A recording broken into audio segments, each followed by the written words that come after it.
नमस्कार, मैं शिव प्रकाश वर्मा उदय क्लासेस में आपका हार्दिक स्वागत करता हूँ। और आज हम नेफ्रॉन की संरचना और उसकी कार्यविधि इसके ऊपर अध्ययन करेंगे। तो सबसे पहले हम आपको क्या है कि नेफ्रॉन की जो बनाने की एक इजी जो आसान तरीका है, पहले वो सिखाएंगे। उसके बाद उसको नामांकित और फिर उसकी कार्यविधि अर्थात मूत्र बनने की क्रियाविधि। अगर आप हमारे चैनल पर नए हैं तो इसको सब्सक्राइब करें और वीडियो को लाइक करें और शेयर करें। तो आज का टॉपिक शुरू करते हैं। ठीक है, तो सबसे पहले अपन बात करते हैं कि नेफ्रॉन जो है ये एक आसान तरीके से किस प्रकार अपन बना सकते हैं।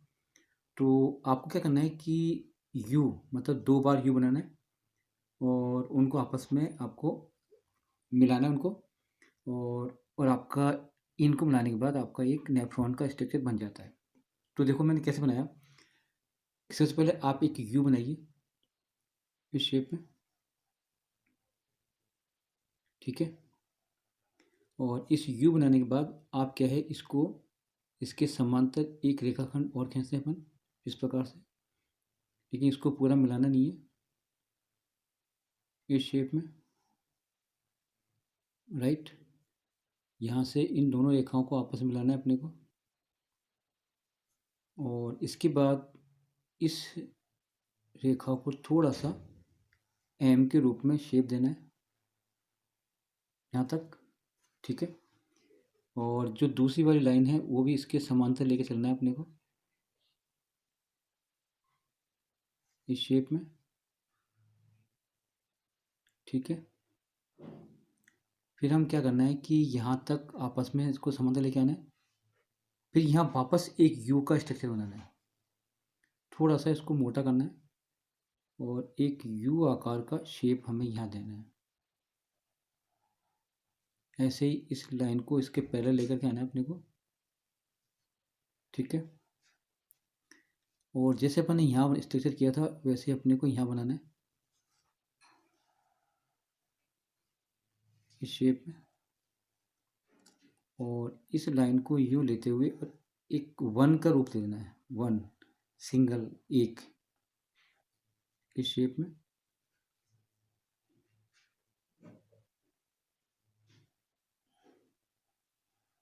और ये एक नेफ्रॉन का स्ट्रक्चर बन जाता है।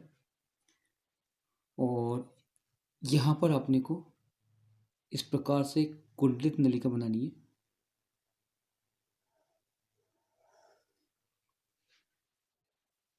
ठीक है।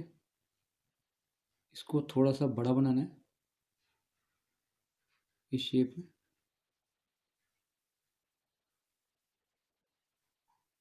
और यहाँ पे ला करके इसको थोड़ी सी पतली करते हुए और यहाँ पर एक रिंग का रूप देना है अपने को।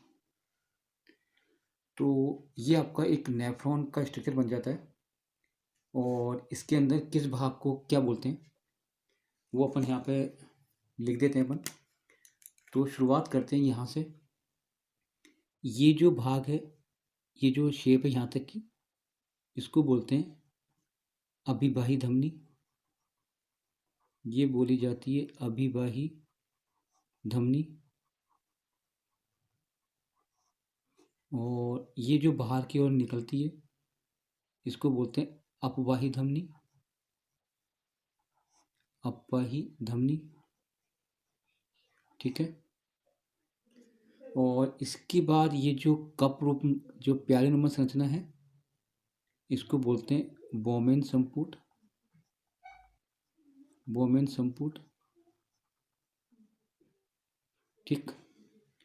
और ये जो गोलनुमा संरचना है इसको बोलते हैं अपन कोशिका गुच्छ, कोशिका गुच्छ बोल देता है इसको। इसके बाद ये जो इस प्रकार की नलिका है इसको बोलते हैं समीपस्थ नलिका, समीपस्थ नलिका बोला जाता है इसको। इसके बाद नीचे की ओर चलते हैं। ये जो एक यू आकार का शेप है यहाँ से लेके यहाँ तक, इसको बोलते हैं हेनरे का लूप, इसको बोलते हैं हेनरी का लूप, ठीक है। और यहाँ से यहाँ तक की जो नलिका है इसको बोलते हैं अवरोही भुजा,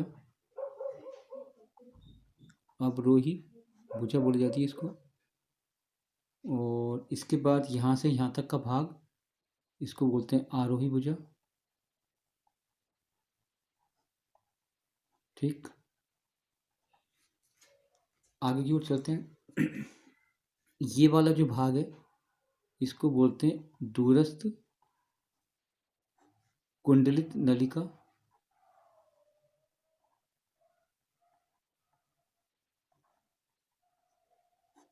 और लास्ट में ये जो भाग है इसको बोलते हैं संग्राहक नलिका, संग्राहक नलिका, सॉरी ये हो गया आपका संग्राहक नलिका। तो ये पूरा एक नेफ्रॉन का स्ट्रक्चर है, एक आसान सा तरीका है। और ये जो भाग है ये वाला इसको बोलते हैं कोशिकुच्छा, जहाँ पर ये अविभाज्य धमनी यहाँ पर आकर के 50 शाखाओं के अंदर बढ़ जाती है और ये अब अपवाही धमनी के द्वारा बाहर मतलब बाहर निकल जाती है। ये है आपका नेफ्रॉन का कंप्लीट स्ट्रक्चर, ठीक है। अब बात करते हैं अपन कि नेफ्रॉन की क्रिया विधि क्या है, ये रक्त में से मूत्र को किस प्रकार से छानती है। तो इसके लिए मैंने एक अलग से चित्र बनाया है। तो उसके अनुसार अपन सबसे पहले अपन क्या करते हैं कि नेफ्रॉन का जो कम्प्लीटली बायोडाटा है, यानी नेफ्रॉन होता क्या है, इसको किस नाम से पुकारते हैं, इसके कितने भाग होते हैं, और ये मूत्र जो बनता है उसमें किन किन अंगों का मुख्य रूप से इनका योगदान है। तो शुरुआत करते हैं अपन, ठीक है। सबसे पहले अपन नेफ्रॉन की जो क्रिया विधि है उस पर चर्चा करें। उससे पहले नेफ्रॉन के बारे में कुछ जानकारी है वो अपन ले लेते हैं। जैसे सबसे पहला है कि नंबर 1 पे आता है कि नेफ्रॉन क्या है, यानी कि नेफ्रॉन क्या है। तो नेफ्रॉन जो है ये उत्सर्जन तंत्र की एक सबसे छोटी इकाई है, यानी कि जो नेफ्रॉन है वो उत्सर्जन तंत्र की इकाई है, अर्थात उत्सर्जन तंत्र का सबसे जो छोटा भाग है वो नेफ्रॉन है, ठीक है। नेफ्रॉन मिलाकर यानी कि 10 लाख नेफ्रॉन मिलकर के 10 लाख नेफ्रॉन मिलकर एक वृक्क की रचना करते हैं, यानी कि 10 लाख नेफ्रॉन मिलकर के एक वृक्क की रचना करते हैं। ये आपका दूसरा इसका विशेषता है। नेफ्रॉन के 3 भाग होते हैं। कितने भाग होते हैं? 3। जो सबसे पहला भाग है वो होता है मैल पिंगी कोश, मैल पिंगी कोश। और जो दूसरा होता है वो होती है नलिकाएं, यानी कि कुंडलित नलिकाएं, कुंडलित नलिकाएं। और जो तीसरा भाग होता है वो होता है संग्राहक नलिका। क्या होता है? संग्राहक नलिका, यानी कि नेफ्रॉन 3 अंगों से मिलकर बना होता है, ठीक है। इसके बाद नेफ्रॉन का अन्य नाम इसको बोलते हैं अपन वक्राणु, यानी कि इसको वक्राणु के नाम से भी जाना जाता है, ठीक है। और जो अगला है मूत्र का पीएच मान वो होता है 6.0, ठीक है। और वृक्क एक दिन में कितने लीटर रक्त को छानता है, यानी कि 180 लीटर को ये एक दिन में वृक्क छानता है। और मूत्र की मात्रा यानी कि 1 लीटर से और 1.5 लीटर होती है, ठीक है। तो ये तो हो गई आपके कुछ विशेष प्रकार की जानकारियाँ जो हमें आनी चाहिए। अब बात करते हैं कि नेफ्रॉन की क्रियाविधि की नेफ्रॉन किस प्रकार से रक्त में से मूत्र को छानता है। तो उसके लिए मैंने एक अलग से चित्र ड्रा किया हुआ है, वो इसलिए किया हुआ है जिससे कि आप लोग को एक ईजी तरीके से समझ में आ जाए, ठीक है। तो सबसे पहले देखो कि एक बार इस पूरे स्ट्रक्चर को एक बार पुनः अपन रिपीट करते हैं, क्योंकि जब तक ये आपको क्लियर नहीं होगा आप मूत्र की संरचना को समझ नहीं पाएंगे। तो ये देखते हैं कि ये जो एक प्यालीनुमा संरचना है, इसको मैंने पहले आपको किया है क्लियर। इसको अपन बोमेन संपुट बोलते हैं, ठीक है। और इसके अंदर इसके जो आगे वाला भाग है, ये वाला भाग, इसको बोलते हैं समीपस्थ नलिका, ठीक है। फिर अपन चलते हैं यू वाले शेप में, इसको हैंडे का लूप बोलते हैं। यहाँ से यहाँ तक का भाग बोलते हैं अवरोही भुजा, ये कहलाती है आरोही भुजा। और ये वाला जो कुंडित भाग है, इसको बोलते हैं दूरस्थ कुंडित नलिका। और ये जो लास्ट में ये जो भाग दे रखा है, इसको बोलते हैं संघाग्र नलिका। अब वापस चलते हैं अपन। संघाग्र नलिका होती है, यहाँ पर मूत्र बन के इकट्ठा होता है। और जो दूरस्थ नलिका और हैंडे का लूप और जो समीपस्थ नलिका, ये पुनर्अवशोषण का कार्य करते हैं, ठीक है। और इसके इसके अंदर ये जो हरे रंग से जो मैंने दिखाया है, इस पूरी को मैलपिंगी कोश बोलते हैं। और इस मैलपिंगी कोश के अंदर मुख्य रूप से दोनों भाग होते हैं, एक तो बोमन संपुट और कोशिका गुच्छा, यानी कि इन दोनों से मिलकर के ये मैलपिंगी कोश बनता है। अब ये जो कोशिका गुच्छा है, इसके अंदर ये जो वाली जो है, इसको बोलते हैं अविभाज्य धमनी। ये धमनी क्या है कि काफ़ी चौड़ी होती है अपवाही धमनी की अपेक्षा, यानी कि अविभाज्य धमनी है वो काफ़ी चौड़ी होती है, इसका व्यास ज़्यादा होता है। यानी कि यहाँ से रक्त आता है और यहाँ से छनने के बाद ये रक्त यहाँ से निकल जाता है। तो अपवाही धमनी जो है वो अविभाज्य धमनी की अपेक्षा कुछ छोटी होती है, अर्थात ब्लड आता ज़्यादा है और निकलता कम है। तो ये क्रियाविधि आपको समझानी जरूरी है, क्योंकि जो क्षमता है वो इसी के उपरांत क्षमता है। तो अपन बात करते हैं सबसे पहले कि ब्लड आता कहाँ से है। यानी कि जो सबसे पहले जो अशुद्ध रक्त है, जिसके अंदर नाइट्रोजनी अपशिष्ट पदार्थ होते हैं, और नाइट्रोजनी अपशिष्ट पदार्थ होते हैं जिसके अंदर यूरिया, यूरिक अम्ल, जल, खनिज लवण पाए जाते हैं। तो शुरुआत करते हैं अपन यहाँ से। तो सबसे पहले क्या होता है कि वृक्क नलिका के द्वारा, यानी वृक्क नलिका के द्वारा जो अपशिष्ट पदार्थ युक्त जो रक्त है, वो सबसे पहले हमारी अविभाही धमनी के अंदर प्रवेश करता है, ठीक है। यानी कि वृक्क नलिका जो है वो सबसे पहले यकृत में से जो अशुद्ध रक्त है, जिसके अंदर अपशिष्ट पदार्थ हैं, और अपशिष्ट पदार्थ कौन कौन से होते हैं, जैसे कि यूरिया, यूरिक अम्ल, अमीनो अम्ल, जल और खनिज लवण, उनको लेकर के और वो रक्त सबसे पहले अविभाही धमनी के अंदर प्रवेश करता है। ये रक्त आता बहुत स्पीड से। फिर ये रक्त जो है होता क्या है कि इस कोशिका गुच्छे के अंदर ये भ्रमण करता है और ये अपवाही धमनी के द्वारा बाहर निकल जाता है। अब होता क्या है कि जो अपवाही धमनी है, ये कुछ छोटी होती है। तो छोटी होने के कारण क्या है कि इसमें से रक्त निकलता कम है, अर्थात इस कारण से क्या होता है, इस कोशिका गुच्छे के ऊपर एक दबाव पड़ता है, और दबाव पड़ने के कारण रक्त में से रक्त जो है वो छन जाता है। अर्थात छनने के बाद जो रक्त है, इस बोमेन संपुट के अंदर, देखो इसे लाल रंग के स्पॉट से दिखाया गया है, तो ये बोमेन संपुट में आकर के इकट्ठा हो जाता है, ठीक है। और ये जब ये जो द्रव है जो यहाँ पर जो इकट्ठा होता है, इसके अंदर प्रोटीन नहीं पाया जाता है, यानी कि प्रोटीन नहीं पाया जाता है, तो इसलिए इसको प्रोटीन रहित द्रव के नाम से भी हम पुकारते हैं। अब प्रोटीन रहित रक्त के अलावा इस द्रव के अंदर और क्या क्या होता है, तो मैं आपको बता दूं कि इस प्रोटीन रहित द्रव के अंदर यूरिया पाया जाएगा, ठीक है। इसके बाद यूरिक अम्ल पाया जाएगा, ग्लूकोज पाया जाएगा और जल पाया जाएगा, ठीक है।